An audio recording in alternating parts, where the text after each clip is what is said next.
go for the SE3. But if you currently own the iPhone XR, this phone is still going to be supported for a couple more years. So I wouldn't go and plan on upgrading right now if you don't have to.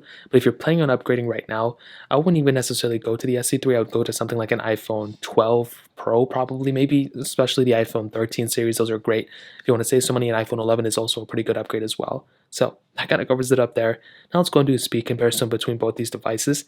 The iPhone XR has that Apple A12 Bionic chip inside of it with 3 gigabytes of RAM, where the iPhone SE3 has that Apple A15 Bionic chip inside of it with 4 gigabytes of RAM. So let's go and see which one is the faster iPhone between both of these. Okay, there we go. Hopefully you guys can see the panels. I think it looks a little bit better than yesterday's one. As you can see, all the apps are clear in the background. So let's get into it. Let's do phone calls, 3, 2, 1. I definitely think the iPhone SE3 was much faster there. Music, 3, 2, 1. And hopefully they're on the same panel, and I think they are. And the iPhone SE3 was faster, and the iPhone XR substantially slower here. So we are seeing some pretty big differences immediately right out the gate. App Store, 3, 2, 1. And you can see again the App Store is faster to load technically on the SE3, but we were on 2 different panels, so we'll just load them both on here, and we'll just scroll to the bottom, and we'll just load up this specific page. And actually I think the XR kind of loaded that one up faster, surprisingly. Mail, 3, 2, 1. SE3 again is the faster one. Camera, 3, 2, 1. I think the SE3 is faster to load that one up too. Let's get into photos, 3, 2, 1.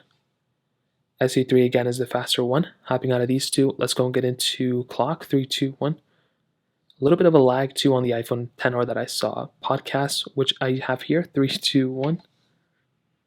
Again, faster on the iPhone SE3. So we're seeing some really good improvement here, and I'm actually really happy about that. So the SE3's speed seems to be pretty decent. Calendar, 3, 2, 1. I did notice, though, against my 12 mini, it looked a little bit slower there, which was kind of weird, but totally okay. Now, as always, we have a bunch of these third-party applications we can test out. Let's get into it. Let's do Facebook, 3, 2, 1. iPhone SE3 faster, iPhone XR a little bit behind. Hopping out of this one, Fruit Ninja, 3, 2, 1.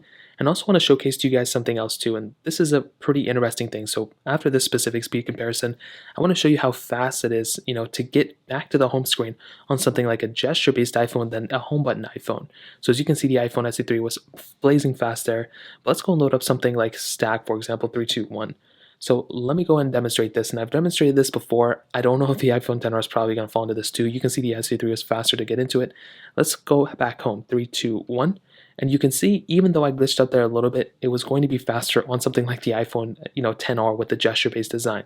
Let's do Netflix, 3, 2, 1, and let me go and demonstrate this again a little bit better. So SE3 is going to be faster here, XR a little bit slower, but check this out.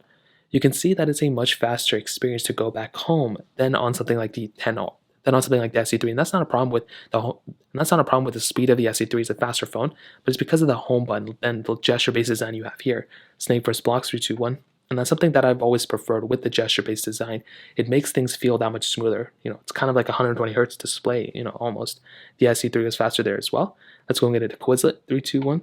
So we're seeing a really good trend here for opening up these applications, and this is just with app opening speeds. Imagine how this translates to actually playing the games and everything.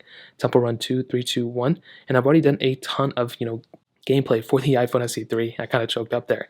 I've already done a ton of gameplay for the iPhone SE3 on my 3rd channel, and I was also able to see that a lot of the gameplay for my iPhone SE3 was pretty good. I was having a really good time at playing those games, and even in this case, substantially better, performance on the iPhone SE3 than on the iPhone XR. So this was like a night and day difference here for sure.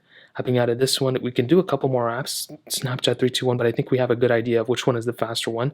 Again, the SE3 is faster, iPhone XR a little bit behind, and they're both on iOS 15.4 as well. So latest version of software on both, and we're seeing some massive differences in terms of performance. So I don't even need to test any more apps. I think we all pretty much get the idea that the iPhone SE3 is definitely the far faster one here. I will do a full speed comparison at some point, but I'm honestly pretty surprised how great of a job the iPhone SE3 is doing in terms of performance against probably even 2018 phones and older, to be honest. So that covers it up here. Now let's go and quickly hit on the cameras.